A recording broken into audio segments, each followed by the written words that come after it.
So right now, the Overwatch League is getting a lot of negative attention. Big name talent just left, viewership is allegedly inflated, and the travel schedule is intense to say the least. But here's the thing, all of these issues we're talking about have either existed for a while now, or they've been a long time coming.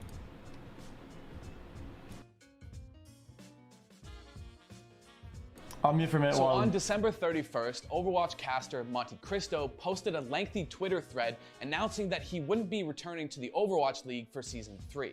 And then, on Monday, January 5th, Doa officially confirmed via Twitter that he also wouldn't be returning to the Overwatch League for Season 3. And then, on January 1st, Chris Puckett also announced that he'd be leaving his full-time position with the Overwatch League and transitioning into freelance work. It's a new year, I got a new logo and a new location.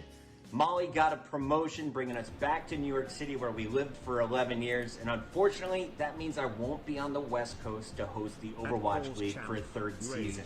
I had a blast over the first 2 years, and I know now as a freelancer, it's not the end of the road for me. I hope to be joining everyone in the Overwatch League and the Call of Duty Leagues, hosting and commentating the biggest events in front of the people I love, the fans and the community. Now, while all of this is certainly newsworthy, it's Monty's reasoning that I actually find most interesting. In the second of his 12 tweets, he wrote, "The departure of Nate Nanzer from OWL led to irreconcilable, creative, and philosophical differences between myself and the league's current leadership, and all parties will be better served by parting ways." And Doa said something pretty similar. Now, a lot of people on social media saw these announcements as, oh fuck, the Overwatch League is screwed. If Monte Cristo can't save us, nobody can. And like me, you probably saw Monty's tweets and thought to yourself, they're not completely wrong, this though. is not good for Overwatch. And you're right, it's not.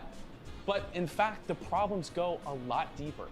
It's noble and doomed to fail.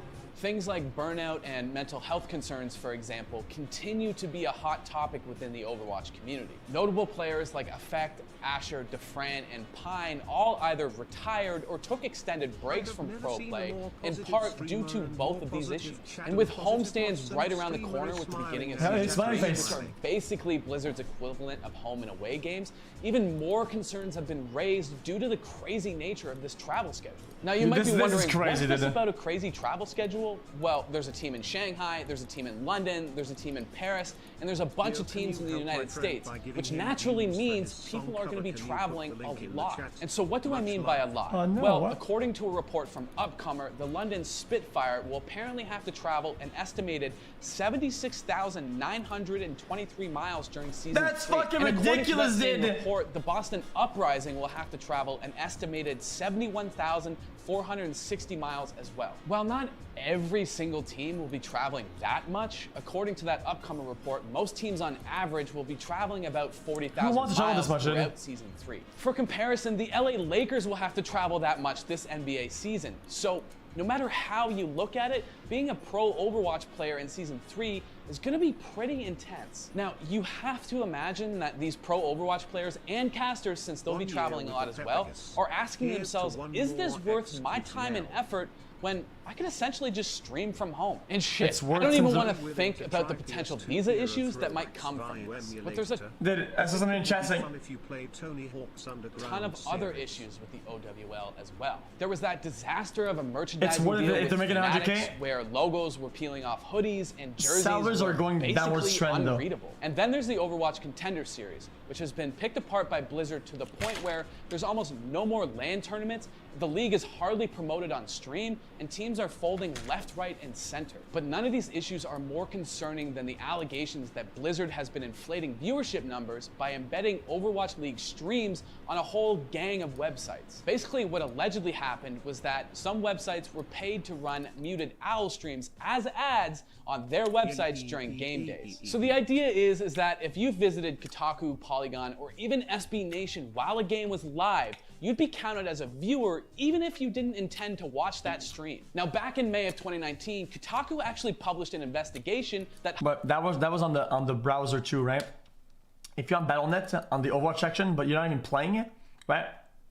The player's playing in the back, right? So if you have your Battle.net open and you're on the Overwatch tab, even though you're not playing the game or not launching the game, we're still getting them a viewer. highlighted some of these allegations. In the piece, writer Cecilia D'Anastasio highlights the fact that a company called Curse were responsible for these embedded streams. Now, according to the report, Curse was once owned by Twitch, and in 2018, Twitch paid Overwatch $90 million for the exclusive rights to stream the Overwatch League. So, suffice it to say, the term conflict of interest comes to mind. Now, obviously, Blizzard denies all of this, and in fact, they said that the Season 2 finals did pretty big numbers for them. At this point, it's a bit of a he said, she said, but the fact that there's any— Wait, what?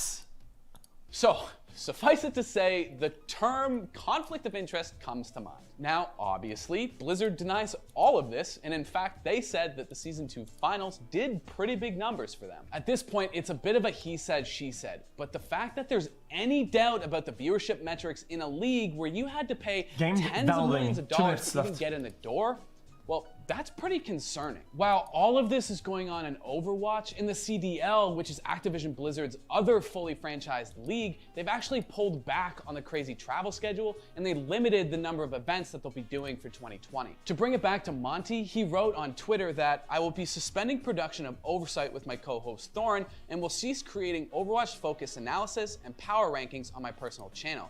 And then he ended that Twitter thread with, although I enjoy making these videos, the low demand for supplementary OWL content means that my energies are best used elsewhere. Simply put, Monty's not stopping because he's not allowed to make OWL content anymore. He's stopping because the audience, frankly, isn't big enough. And that, even more than Monty leaving, even more than the crazy travel schedule, and even more than the alleged inflated viewership numbers, is the most concerning aspect of all of this. Okay. All this we already know. It's not like you know, it's not like I said or something. Chat, when you need 3 minutes download. Okay, no, fuck it, dude. Fuck it. I'm doing it.